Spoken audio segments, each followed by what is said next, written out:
So, good morning students, myself Professor P.B. Ingde, and today we have to discuss the remaining derivation which is present in a general heat conduction equation in the cylindrical coordinates.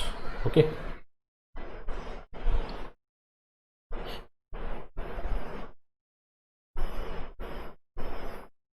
So students,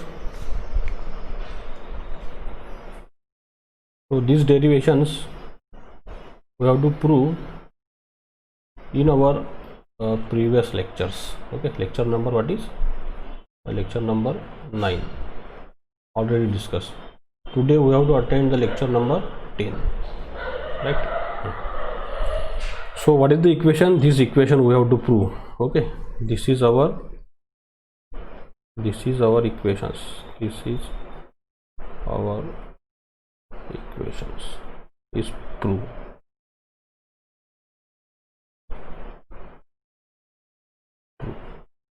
ये बच्चों derivation हमने last lecture में prove किया था. क्या derivation था हमारा? Del square T upon del are square plus 1/r del T upon del r plus 1/r square into del square T upon del five square plus del square T upon del z square plus q g upon k is equal to 1/अल्फा into del T upon del tau. ये काय के लिए था बच्चों? General heat conduction equations in a cylindrical coordinates, इसके लिए था. ये हमारे डायग्राम थी सिलेंडर कोऑर्डिनेट की, और ये हमारे एक्सिस थे, अज्यूम किए थे हमने X axis, Y axis and Z axis. ये हमारे कोऑर्डिनेट्स थे आर, थीटा और जेड बच्चों. अब आगे हमारे को डायरेक्शन प्रूव करना है. देखिए अभी सपोज. ओके, अब इधर देखो बच्चों,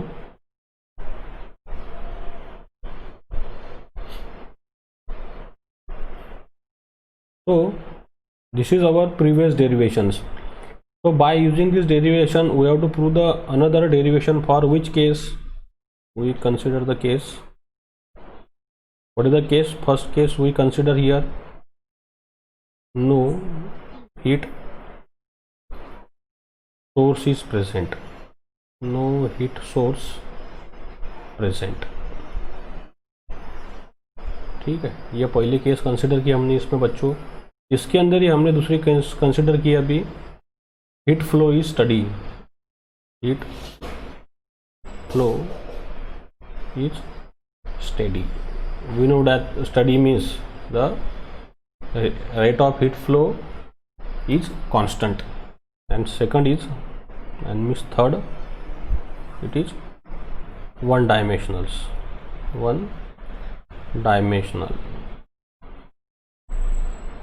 Right? So these are the three cases we have to consider students to prove the derivation. Which one? These derivations.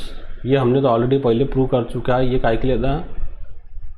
Cylindrical equation for how many axis? 3 axis, X, Y और जेड. अब हमने बच्चों क्या लिया? सिर्फ एक ही डायमेंशन, मतलब हमारे पास में सिर्फ एक्स ही आएगा या फिर वाई आएगा या फिर जेड आएगा, क्योंकि वन डायमेंशनल हम अज्यूम कर रहे हैं यहाँ पे. हीट फ्लो कैसा है हमारा? स्टेडी है. मतलब स्टेडी है, मतलब हीट फ्लो कैसा है हमारा? कांस्टेंट्स है. ये कांस्टेंट कंडीशन दी है. This is the constants, right. हाँ, और कोई भी यहाँ पे हीट सोर्स प्रेजेंट है क्या बच्चों? नहीं, हीट सोर्स भी प्रेजेंट नहीं है. अब कोई भी हीट सोर्स भी नहीं है, मतलब ये जो हमारा इक्वेशन है ये क्यू जी बाय के, ये क्या हो जाएगा बच्चों? ये हो जाएगा हमारे लिए ज़ीरो. कौन से सिचुएशन के लिए? ये नो हीट सोर्स प्रेजेंट, मतलब क्यू जी अपॉन के जो है हमारे पास में बन गया बच्चों ज़ीरो. उसके बाद में हमने हीट फ्लो स्टडी कंसिडर की है, मतलब हीट फ्लो हमारे पास में स्टडी है, मतलब ये del T upon del tau, ये भी क्या है? कांस्टेंट है. तो फिर कांस्टेंट टर्म का डेरिवेटिव भी क्या रहेगा बच्चों? जीरो रहेगा, क्योंकि ये चेंज नहीं हो रहा टाइम के साथ में हीट फ्लो. तो हमारे लिए फिर ये सिचुएशन में students del T upon del tau, ये भी क्या हो जाएगा? ज़ीरो हो जाएगा. और केस कैसी है? अभी सिर्फ वन डायमेंशनल है, इसलिए हमने, अब वन डायमेंशनल है तो ये जो है ये वाला ब्रैकेट ये भी 0 हो जाएगा बच्चों। ये फाई है हमारा, क्योंकि हमारे कोऑर्डिनेट्स पता थे तुम्हारे को क्या थे, आर, फाई और जेड। तो वन डायमेंशनल है, इसलिए ये हमारे पास में बन गया 0 और ये भी हमारे पास में बन गया 0। सिर्फ कौन सा बचा बच्चों, टर्म आर का। तो फिर हमारे को क्या इक्वेशन मिलेगा, देखिए remaining equation is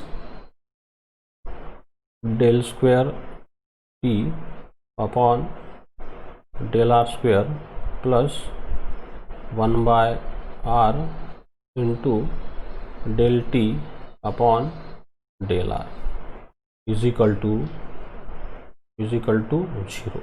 suppose this is equation number 2। ये हमारे को अभी मिल गया one dimensional equation for this particular 3 cases. बराबर है बच्चों। अब ये डेरिवेशन क्या प्रूव होगा, ये हमारे को आगे प्रूव करना है, तो हम इसको भी प्रूव करेंगे। देखिए गाइस, अब इसको मैं कैसे लिख सकता हूँ, देखो अभी ये डेरिवेशन को मैं लिख सकता हूँ अभी इन दिस वे। इसको मैं चेंज करके अभी ये कंडीशन में बदलाता हूँ। देखिए अभी this is now change,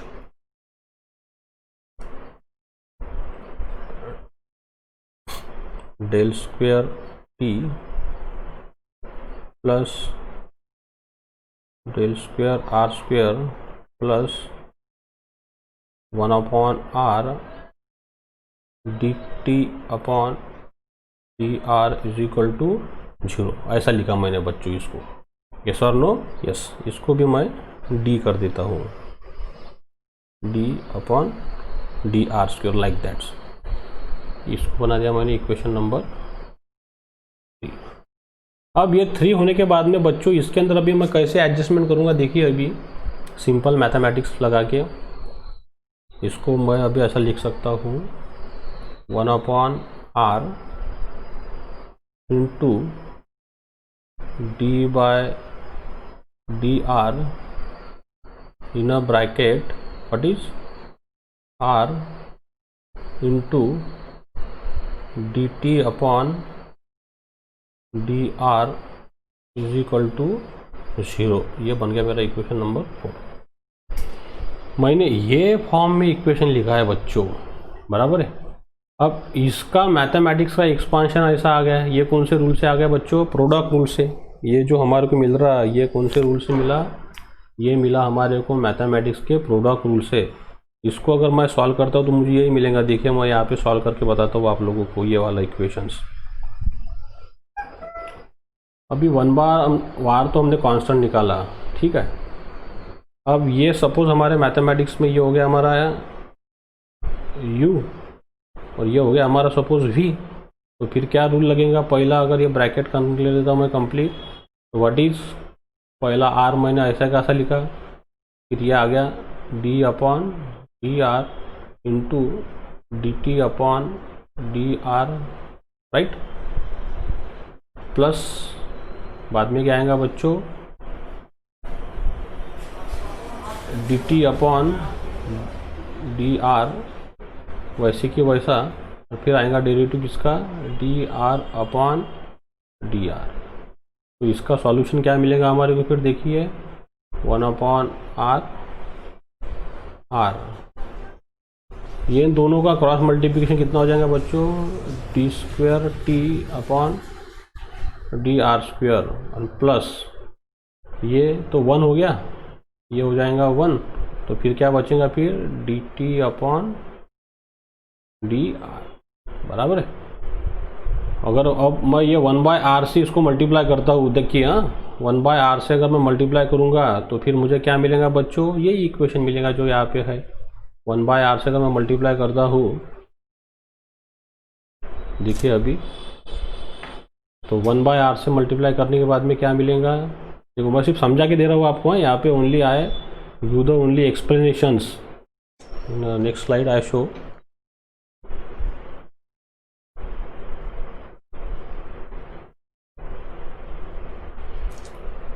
one by R से अगर अपन सिर्फ मल्टीप्लाई करेंगे तो देखिए अभी क्या आता है यहाँ पे,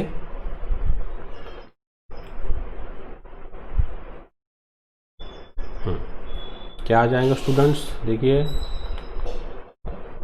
सेलेक्ट सपोज दिस, यहाँ पे लिखता हूँ मैं नीचे, बाद में इसको उड़ा देंगे। आपको सिर्फ इक्वेशन 2, 3 और ये 4 तक ही लिखना है। ये तो मैं रफ लिख रहा हूँ, ये जो मैं पढ़ा रहा हूँ this is my for understanding rough work, ये आपके लिए सिर्फ समझाने के लिए मैं इसको पढ़ा रहा हूँ। हाँ, this is only for understanding.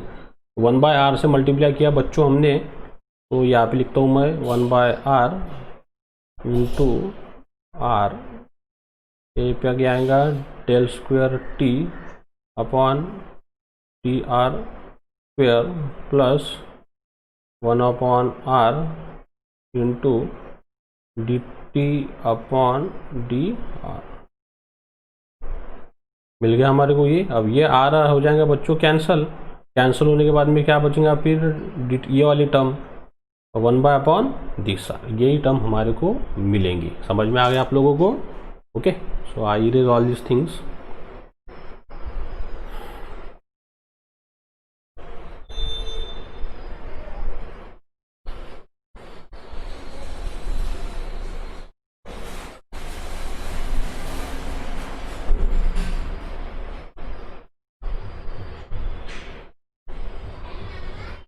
Okay, so after write down these derivations.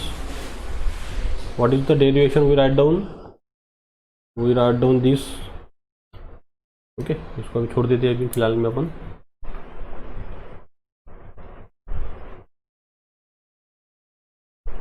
तो हमारे को बच्चों फिर अब ये डेरिवेशन मिल गया है, this one hour IMP derivations this वच। ओके, ये हमारे को इक्वेशन 4 का मिल गया। अभी इक्वेशन 4 मिलने के बाद में अभी इसको मैं नए स्लाइड पे लिखता हूँ, या आपको रफ समझ में आ गया मैंने जो पढ़ाया फिलहाल में, इसको अभी मैं नेक्स्ट स्लाइड पे लिखता हूँ।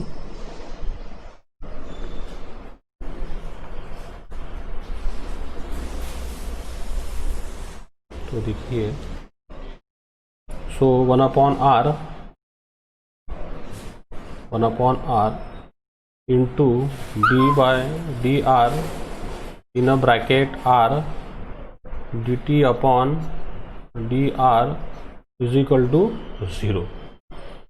ये हमारे को मिला। अब यहाँ पे देखिए बच्चों, यहाँ पे मैं कुछ पैरामीटर अज्यूम करूँगा। Since if you consider since 1/r is not equal to 0, ये कभी 0 रहेगा क्या बच्चों? नहीं, क्योंकि हम जब सिलेंड्रिकल कोऑर्डिनेट कंसीडर कर रहे हैं, यस और नो? यस। इसको तो क्या रहने वाली है? रेडियस।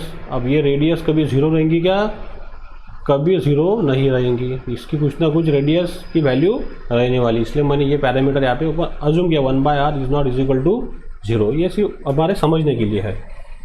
लेकिन अब ये जो टर्म हमारे को मिली है, इसका आंसर क्या है बच्चों? यहाँ पे 0 है। The answer will be 0 here. अब 0 है मतलब ये जो टर्म है हमारे पास में कैसे हो जाएंगी? कांस्टेंट। तो आइए देखिए, हम इसको लिखते हैं अभी d/dr in a bracket r dt upon dr। Okay, और इसको हम लिख सकते हैं अब यहाँ पे this term r is equal to क्या है? अभी तुमको पता ही है dt अपॉन dr। इसको मैंने क्या अज्यूम कर लिया बच्चों? कांस्टेंट। ठीक है, अब कांस्टेंट होगा तभी जाके इसका डेरिवेटिव क्या आएगा? ये 0। ये मैथमेटिक है। इसको अगर मैं सॉल्व करता हूँ तो मुझे डेरिवेटिव 0 मिलना चाहिए। मतलब ये टर्म मेरे लिए क्या रहना चाहिए? फिर कांस्टेंट रहना चाहिए। ये कांस्टेंट होगी तभी ये क्या होगा? 0 होगा। अब ये 1/r से इसको मल्टीप्लाई हो गया ये 0 को, तो ये भी टर्म क्या बन गई? 0। तो फिर क्या बचा बच्चों हमारे पास में? Finally we got this things. I write down here. So what is we got? We got this value. What is d upon dr r dt upon dr is equal to 0। इसको मैंने बना दिया सपोज इक्वेशन नंबर 5। अब यहाँ पे देखिए बच्चों, ये जो मैंने अभी 3 डायमेंशनल एक्सिस कंसिडर किए थे, यहाँ पे देखिए, समझिए आप, दिस वन और दिस वंस बराबर है। ये हमारा सपोज x, यह है हमारा y एक्सिस और यह है हमारा z एक्सिस सिलेंड्रिकल कोऑर्डिनेट के लिए। अब बच्चों यहाँ से मैं एक रेडियस अज्यूम करने वाला हूँ, आपको पता है ये हमने पहले लेक्चर में पढ़े हैं। यस और no, this is the I choose the 1 points. ये हमारी रेडियस थी सिलेंडर की, ये हमारा ऐसा सिलेंडर बन गया था यहाँ पे।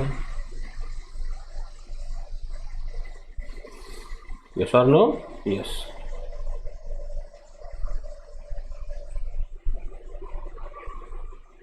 राइट, हाँ, ये हमारा x, ये हमारा y और ये हमारा z। राइट, और ये जो बच्चों इसके ओरिजिन से यहाँ तक ये अगर लेंगे अपन कहीं पे भी, तो ये इसकी बन गई थी रेडियस, और ये हमारे कोऑर्डिनेट है r, फाई और z। अब यहाँ पे देखिए guys, what is the adjustment I do here, some coordinates we getting here, x और y के हमें कुछ पॉइंट मिलेंगे। अब ये जो एंगल था बच्चों हमारा एंगुलर डिस्प्लेसमेंट, ये क्या था, फाई था, ये सबको पता है। यहाँ से ये एंगल जो मैंने लिया था ये क्या था बच्चों, यहाँ पे फाई, स्मॉल अगर लेते तो कितना आता था, वो डी फाई आता था। अब x और y की क्या वैल्यू मेरे पास में होंगी देखिए अभी। अब यहाँ से मैं इसके ऊपर डालता हूँ ऐसा एक परपेंडिकुलर डाला तो ये बन गया एक 90 डिग्री एंगल्स। इसी तरह मैंने इधर भी परपेंडिकुलर डाला तो ये भी बन गया मेरे लिए बच्चों कितना डिग्री एंगल, 90। ये हमारा ओरिजिन है ये वाला, इसको मैं नाम देता हूँ O, सपोज ये P, और इसको बना देता हूँ मैं Q, और ये OP, और इसको बना देता हूँ मैं बच्चों S। अब ये हमारे पास में बन गए OPQ, और ये हमारे पास में बन गया बच्चों OPS। अब मैं ये समझने के लिए देखो, इनर ट्रायंगल मैं कंसिडर करता हूँ, इनर ट्रायंगल OPQ ट्रायंगल बनाने के बाद में बच्चों आपको अगर इसके लिए साइन की डेफिनेशन लिखनी है या फिर कॉस की डेफिनेशन लिखनी है या फाई के रिस्पेक्टिव में, तो अगर मैं इसको ऐसा यहाँ पे निकालता हुआ सिंपली, ये मैंने ऐसा एक ट्रायंगल बना दिया, ये आपको समझने के लिए, राइट, ये समझने के लिए मैंने बनाने के बाद में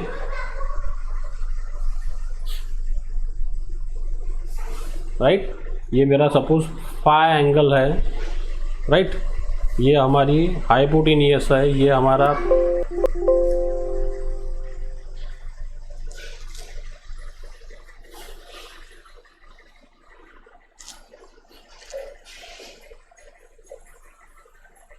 राइट। तो देखिए गाइस, हाँ, ये हमारा this point we know that, ये हमारा O पॉइंट है बच्चों, ये हमारा P पॉइंट है, और ये हमारा Q है। अब OP क्या है हमारे पास में बच्चों, R है, और OQ जो है, हाँ, ये यहाँ पे जो बनाया मैंने, ये हमारा X एक्सिस है, और ये जो बन गया हमारा इसके पैरेलल में OS, ये हमारा Y एक्सिस है। मतलब सीधा सीधा ये ट्रायंगल तुम कंसिडर करो, मैंने यहाँ पे ऐसी थोड़ी उल्टी इमेज बना ली। तो अब ये ट्रायंगल के लिए अगर तुम डेफिनेशन लिखेंगे बच्चों किसकी, कॉस की डेफिनेशंस, कॉस फाई, तो कॉस फाई क्या आएगा बच्चों, एडजेसेंट, ये साइन, ये OQ क्या हो जाएंगे इसके लिए, एडजेसेंट साइड अपॉन हाइपोटेनियस क्या हो जाएंगे बच्चों, OP। ये देखो मैं 11वीं 12वीं का मैथ पढ़ा रहा आपको सिंपल। तो फिर यहाँ पे क्या आएगा स्टूडेंट, कॉस फाई, ये आपको पेपर में लिखने की जरूरत नहीं है, आपको सिर्फ 5 तक लिखना है, ये सिर्फ समझने के लिए है। तो OQ की वैल्यू क्या है बच्चों, X है, तो OP कितना है, R, तो फिर X का कोऑर्डिनेट कितना आ गया मेरे पास में, R cos फाई आ गया स्टूडेंट्स। तो उसी तरह अभी मुझे बताइए फिर आप साइन फाई के लिए कैसे लिखेंगे, तो साइन फाई क्या आएंगे इसके लिए, ये चीज़ के लिए यहाँ का एंगल अपना फाई, तो साइन फाई मतलब क्या रहता, अपोजिट साइड अपॉन हाइपोटेनियस। तो अपोजिट साइड कौन सी आ गई यहाँ पे मेरी, QP, हाइपोटेनियस आ गई मेरी OP। तो QP की वैल्यू कितनी है बच्चों, हमारा QP है हमारा Y, तो फिर OP क्या है, R sine theta, sorry sine phi. तो हमारे पास में Y का कोऑर्डिनेट आ गया R sine phi, right. So this are the two values is very very importance. तो अभी देखिए आगे नेक्स्ट लेक्चर स्लाइड पे।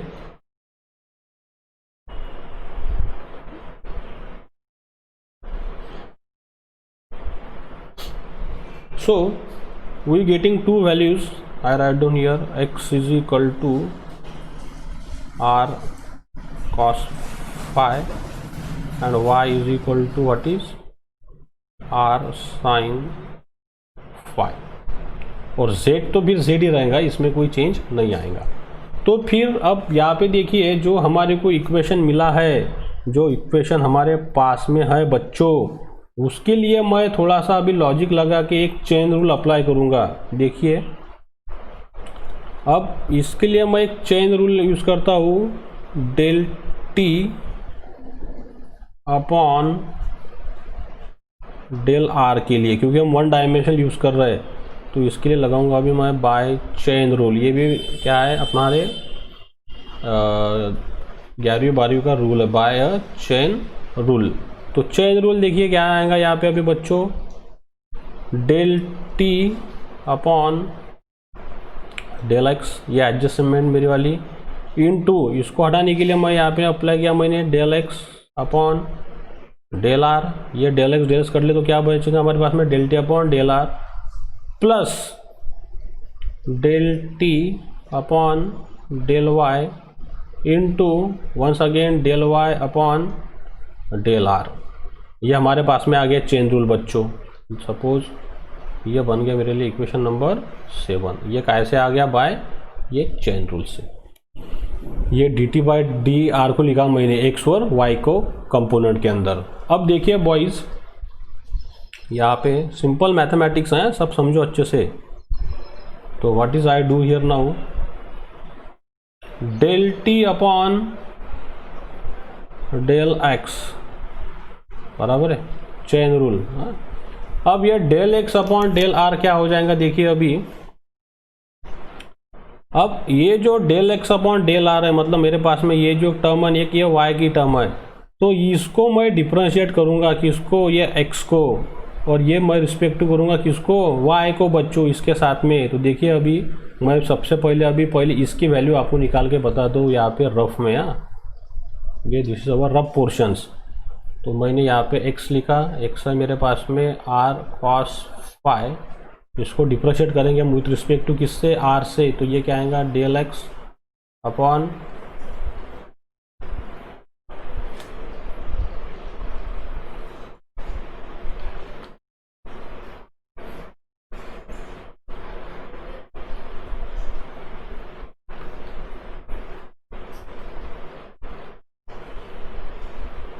देखिए गाइस अभी इसके लिए मैंने थोड़ा रेड इंक यूज़ किया, del x upon del r. तो ये क्या आएगा फिर अभी देखिए with respect to d by D r r cos phi बराबर है।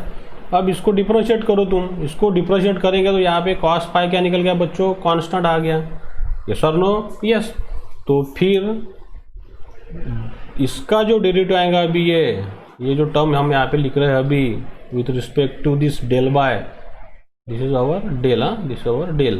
तो del by r upon del, इसकी वैल्यू कितने आ जाएंगे हमारे पास में 1। तो ये क्या मिला हमारे को, सिर्फ कॉस फाई, कौन सा component, del x upon del r बच्चों। तो फिर ये del x upon del r की जगह मैं क्या लिख सकता हूँ अभी यहाँ पे, ये कॉस फाई मैंने लिखा, plus del T upon del y. इसी तरह मैं del y upon del r की जगह पे क्या लिखूंगा, ये भी हमारा रफ वर्क यहाँ पे करता हूँ। देखिए y is equal to r sine phi बराबर है, लगाओ इसके ऊपर मैथमेटिक्स अभी, del y upon del r, तो साइन फाई आ गया कॉन्स्टेंट्स बराबर है, del r upon del r, इसका डेरिवेटिव कितना आएगा 1। तो इसका आंसर क्या आ गया फिर बच्चों, साइन फाई। तो फिर ये कंपोनेंट मिला हमारे को यहाँ पे साइन फाई का। यस और नो, यस, ये इक्वेशन मिला, इसको नाम दिया मैंने equation number 8। So after getting this equations now, अब देखिए बच्चों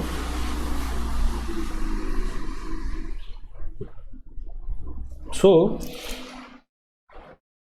I write down this term now separately.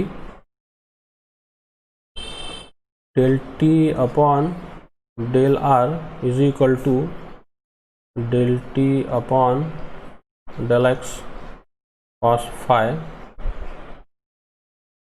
Plus del T upon del y into sine phi. ये हमारे को मिल गया अभी।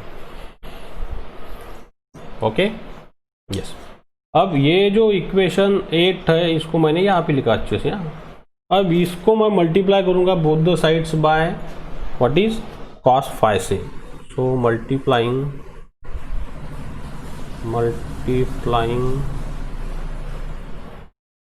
Equation 8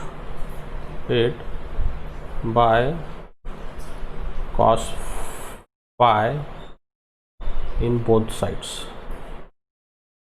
in both the sides। अब दोनों साइड से मल्टीप्लाई करूंगा मतलब इधर भी क्या आएगा बच्चों cos फाई से मल्टीप्लिकेशन, इसको भी क्या होगा cos फाई से मल्टीप्लिकेशन। तो फिर क्या आएगा देखिए इक्वेशंस।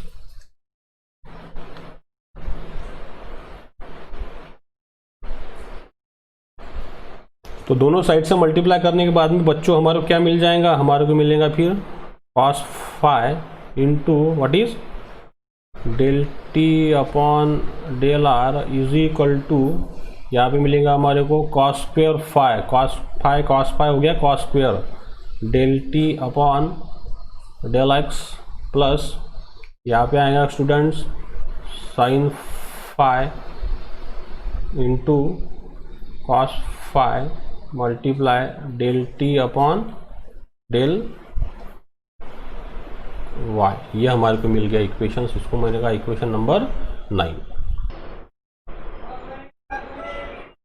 तो remaining part will be discuss in our next lectures. Okay, so stay safe, stay at home. Thank you very much.